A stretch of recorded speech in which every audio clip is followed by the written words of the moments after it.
मेरा नाम राघव कुमार है। मैं टीबीटी मंच दरभंगा से एक भारत श्रेष्ठ भारत के अंतर्गत जो अमृत महोत्सव का उत्सव अभी चल रहा है उसके तहत मैं बिहार की भौगोलिक स्थिति के बारे में कुछ बातें रखना चाहता हूँ। देखिए, हमारा जो बिहार है वो मुख्यतः तीन श्रेणियों में, भौगोलिक रूप से तीन श्रेणियों में विभक्त है। पहला मैदानी क्षेत्र, दूसरा पठार और पहाड़ का क्षेत्र, तीसरा नदियों का क्षेत्र। इस तीन पृष्ठभूमि में हमारा बिहार बटा हुआ है और तीनों का अपना ऐतिहासिक महत्व है। बिहार में बहुत ज्यादा आपको ये फैक्ट्रियां वगैरह नहीं है, लेकिन यहाँ का जो जमीनी स्थिति है, जो मैदान है, जो उपजाऊ जमीन है, फर्टाइल लैंड है, उससे पूरे देश को, पूरे बिहार में अच्छा खासा पैदावार उत्पन्न होता है, जिससे पूरे देश के लोग इसका लाभ उठाते हैं। जहां तक नदियों का बात है तो यहाँ विभिन्न प्रकार की हमारे बिहार में अनेकों नदियां हैं और वो नदी हमेशा जल से भरी हुई रहती है और वो हमेशा बाढ़ जो यहाँ एक विषम परिस्थिति उत्पन्न करता है उससे जमीन की उपजाऊ भी बढ़ता है। तीसरा जो ये पठार मैदान का क्षेत्र, पठार का जो क्षेत्र है, वो भी उसमें काफी खनिज पदार्थ वगैरह उसमें पाया जाता है और वो उस तरह से हम लोग काफी लाभान्वित होते हैं। जी, धन्यवाद। मैं सृष्टि मुखर्जी सबसे पहले अपने मंच सबिया टीचर सृष्टि मेकर का बहुत शुक्रिया अदा करती हूँ कि आज मुझे इस मंच में आजादी का अमृत महोत्सव के तहत एक भारत श्रेष्ठ भारत में अपनी प्रस्तुति जो मैं दूंगी, बिहार की ऐतिहासिक पृष्ठभूमि की जानकारी आपको देना चाहती हूँ। ये अतिशयोक्त ना होगी कि हम हमारे बिहार का गुणगान करें। क्यों?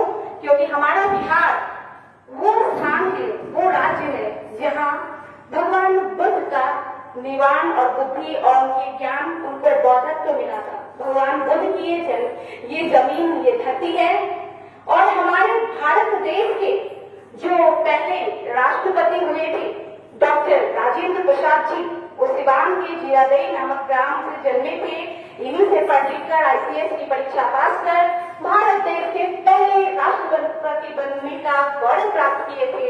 उनका भी जन्म स्थान बिहार ही है। बिहार की ऐतिहासिक पृष्ठभूमि के संदर्भ में एक बात मैं और रखूंगी कि हमारे बिहार को वो सम्मान मिला है कि भारत की पहले साम्राज्य की स्थापना जो चंद्रगुप्त मौर्य ने की थी वो बिहार में ही हुई थी। बिहार अनगिनत ऐसी संस्कृति, सभ्यता और बिहार की अनेकता में एकता की जो रुचि है, जो कृति है, वो सभी के बीच जागरूक है और जागरूक बातें हैं। तो मैं बिहार की नागरिक हूँ और मैं अपने बिहार का हमेशा गुणगान करूंगी। इस पे मुझे गर्व है और हमेशा रहेगा। प्रणाम। मैं सुधीर कुमार सिंह, टीबीटी दरभंगा से राजनीतिक परिदृश्य के संदर्भ में मुझे अपनी बात रखनी है। रामचंद्र बिहार में किसान नील आंदोलन के संदर्भ में कि किसान पर जब जुल्म अंग्रेजों के द्वारा किया गया तो यह खबर रामचंद्र शुक्ल जी के द्वारा महात्मा गांधी को दिया गया। महात्मा गांधी जी आए और यहाँ की जो किसानों से जुड़कर ऐसी एक राजनीतिक परिदृश्य पैदा किए, पृष्ठभूमि पैदा किए और आंदोलन की रूपरेखा तय किए। जैसे हम ये कह सकते हैं कि पूरे भारत में जो उनका सत्याग्रह था उसका जो लॉन्चिंग पैड था, पृष्ठभूमि है, वह बिहार है और इसको लाने में रामचंद्र शुक्ल जी का अभूतपूर्व योगदान है। धन्यवाद। बिहार टीचर हिस्ट्री मेकर के अंतर्गत में मनीषा वर्मा टीबीटी बिहार से आप लोगों के समक्ष अमृत महोत्सव के उपलक्ष्य में बिहार के भाषा के बारे में कुछ कहना चाहूँगी।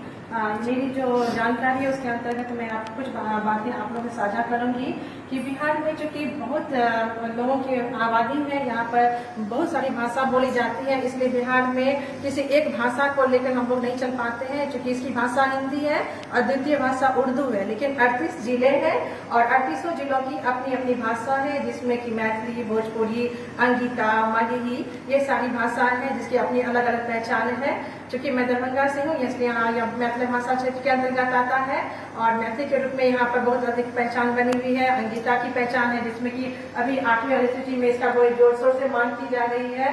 तो बिहार किसी भी परिप्रेक्ष्य में, चाहे वो राजनीति हो, चाहे भाषा हो, खान पान हो, मतलब वेशभूषा हो, कल्चर की बात भी करें तो बिहार किसी से पीछे नहीं है। इसलिए बड़े शान से हम कहते हैं कि हम बिहारी हैं। जब भी कोई कहता है कि बिहार में काम आ तो हम गर्व से कहते हैं बिहार में काम नहीं खेलवा। धन्यवाद। मेरा नाम ज्योति राय, मैं टीबीटी टीम दरभंगा से हूँ और मैं आज आपको यहाँ के खान पान, बिहार के खान पान के बारे में बताने जा रही हूँ। यहाँ का भोजन बहुत ही सादा सादा है। यहाँ के लोग ज्यादातर शुद्ध शाकाहारी भोजन ही खाना पसंद करते हैं, पर ऐसा नहीं कि यहाँ पे मछली लोग पसंद नहीं करते। ज्यादातर चलता है यहाँ पे सादा खाना, शुद्ध शाकाहारी भोजन जिसमें है दाल, चावल, रोटी, भुजिया, पापड़, अचार। और यहाँ के लोग सत्तू खाना बहुत ही ज्यादा पसंद करते हैं। तो इसलिए सत्तू का जो लिट्टी बनता है ना, वो एक बहुत ही प्रसिद्ध वैश्विक भोजन के रूप में प्रसिद्ध है। तो यहाँ का खास पकवान है लिट्टी चोखा चटनी, जिसे कि हम लोग सत्यमेव जयते के जो आमिर खान है वो भी यहाँ बिहार में लिट्टी खाने के उद्देश्य से ही आए थे। उम्मीद है सभी लोग इस जानकारी को उपलब्ध करेंगे। धन्यवाद। मैं डॉक्टर मुमताज फरहत, टीबीटी दरभंगा से अमृत महोत्सव के लिए। अब मेरे बिहार का जो मुख्य पहनावा है वह धोती, कुर्ता और साड़ी है, लेकिन लड़के कुर्ती पाजामा और सूट भी पहनते हैं और लड़कियां जो अविवाहित होती हैं वह सलवार सूट पहनती हैं। धन्यवाद। नमस्कार। The Bihar teacher history maker TBT. मेरा मोबाइल, मेरी शिक्षा में मैंने एक भारत श्रेष्ठ भारत में त्रिपुरा और मिजोरम का नृत्य का मैंने प्रदर्शन किया और मुझे टीबीटी की तरफ से बिहार के नृत्य के बारे में कहा गया है। तो मैं यहाँ बिहार के नृत्य जो इस बार बहुत ही यूट्यूब पर भी छाया रहा बच्चियों के द्वारा, महिलाओं के द्वारा, वो झिझिया है। तो अरे कबरुआ ब्रह्मा बाबा झिझिया बन लिए है, ब्रह्मा बाबा झिझिया बन लिए है, ब्रह्मा बाबा झिझिया पर हुई सवा किचु नहीं चाहिए। इस तरह हम लोग यहाँ बाढ़ और सुखाड़ का समय है। महिलाएं अपने पति के वियोग में जो रोजगार में पलायन कर जाते हैं, महानगर में चले जाते हैं, तो महिलाएं को साल भर बहुत दिक्कत होती है। जब पति आते हैं तो वो पति को उल्हाना देती है, वो भी गिरते हैं। टिकवा जब जब मंगलिया रे जटवा टिकवा किया नान ले हरिवाल तू मैया रे जटवा टिकवा किया नान ले हाथ हाथ रे जटा छुअल जाय रे जटा मेरी जीवन रे जटा तीसी के जीवन रे जटा मेरे जटा बा भोजना बनई के बेरिया में अभी है रे जटा खेतवा हलवा चलई के बेरिया में अभी है गे जटी आई बौरे जटा अभी है गे जटी। इस तरह दोनों में शिकायत होती है। और एक है बधाई। यहाँ बधाई नृत्य होता है। क्या करते हैं, पुरुष महिलाओं के भेष में वो पमरिया नृत्य करते हैं, जो मैं कर नहीं पाऊंगी, लेकिन मैं एक पमरिया गीत को राष्ट्रीय गीत में मैं गा रही हूँ, जो युद्ध भूमि में कैसे सेना जाते हैं, उनकी पत्नी कैसे गाती है। भरल कलसा जल छल छल गौरी मान हर खितरे आहे पिया मोरा गेल युद्ध भूमि की आजुन आयल है। उसके बालक गोद में है, उनके पिया जो है बॉर्डर पर लड़ रहे हैं। अब इस तरह पमरिया जो होते हैं पुरुष वेश में बहुत अच्छा, कुछ आदिवासी भी है, कर्मा नृत्य भी है। मैं बताऊंगी प्रस्तुति के समय आगे। धन्यवाद। मैं रिप्लेस टीवीटी दरभंगा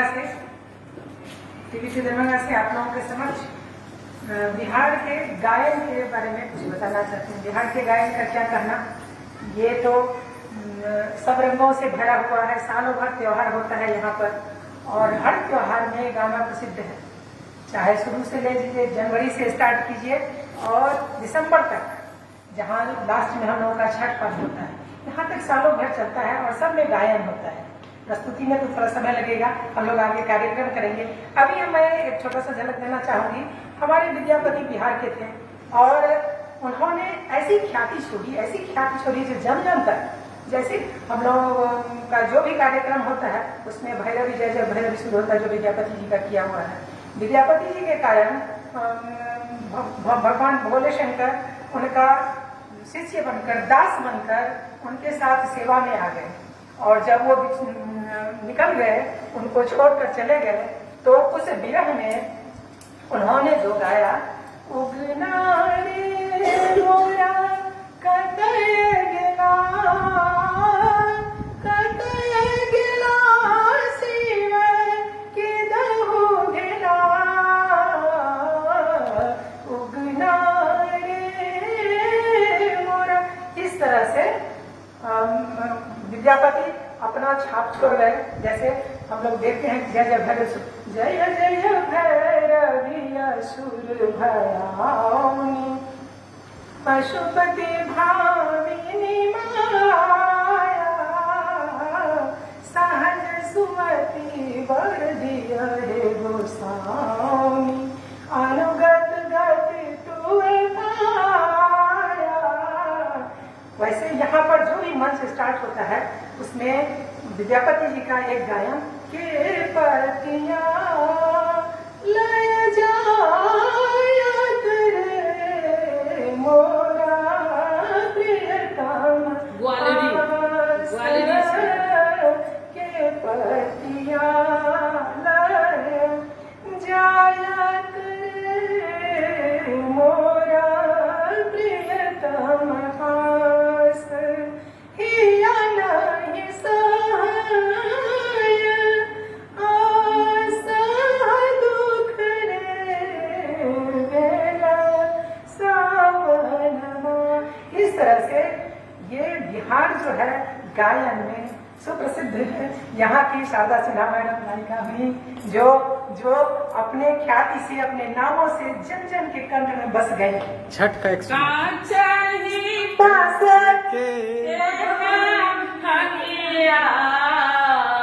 बहनी लचकत जाए, बहनी लचकत जाए, हो गुने मन जिया,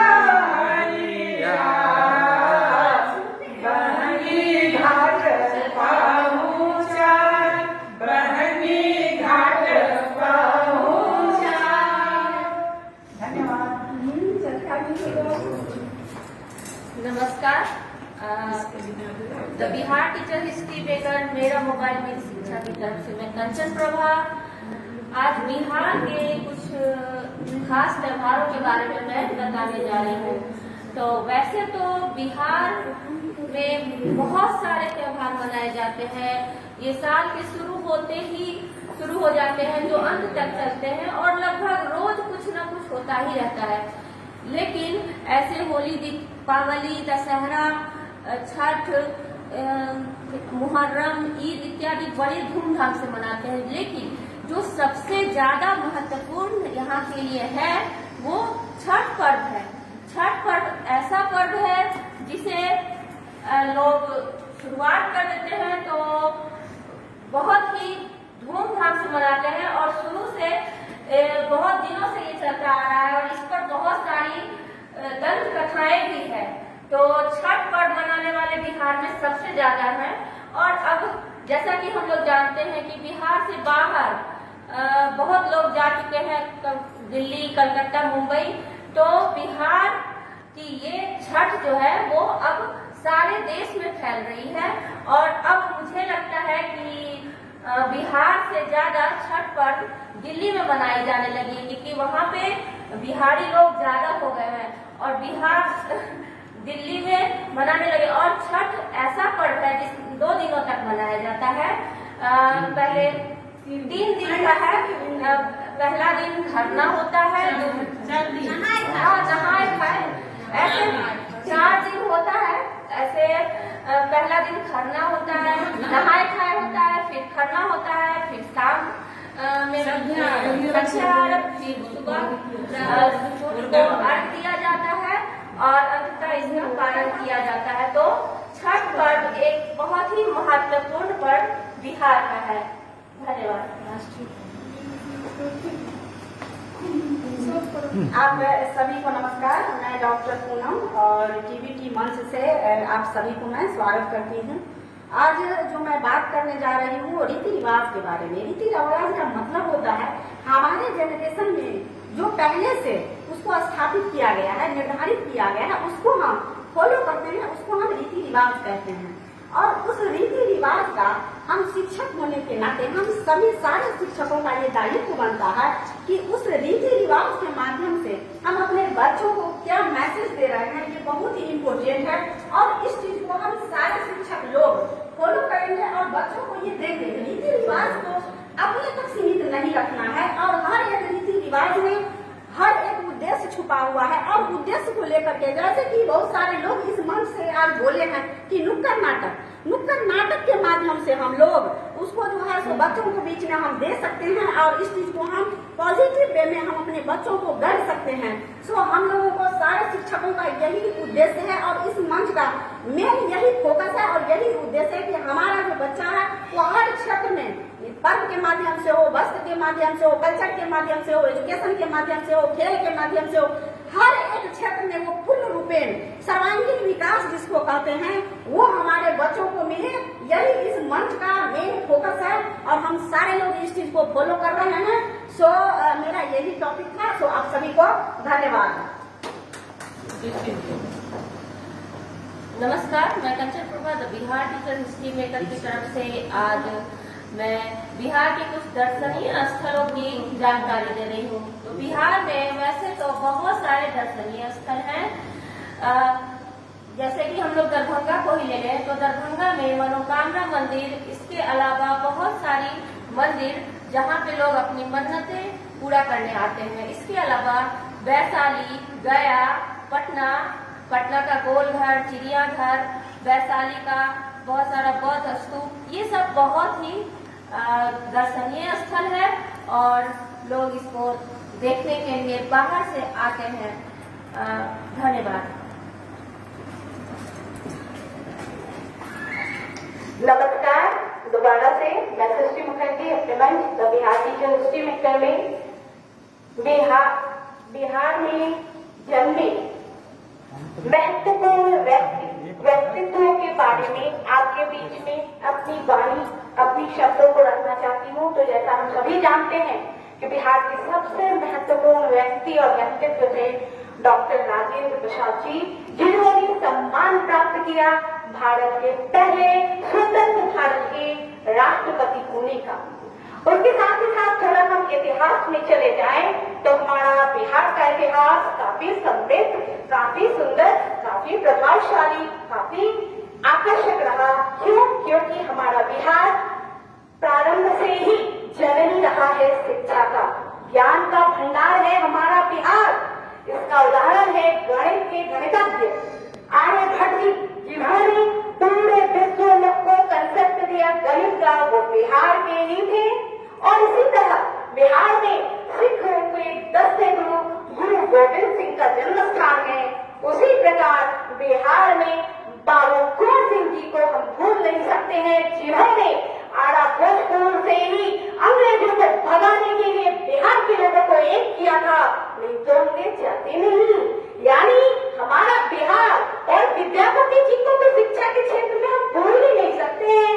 और मैं दरभंगा मिथिला से हूँ, तो मिथिला और बिहार हम सभी हर जगह, हर क्षेत्र, हर कार्य में पहले भी थे, आगे अच्छा कर रहे थे, आज भी है। और ईश्वर की आखिरी अनुकंपा कृपा है हम पर, क्योंकि विद्यापति जी के घर में भगवान शिव खुद उनके दास बन के आए थे। तो जहाँ शिव आ जाते हैं और जिसका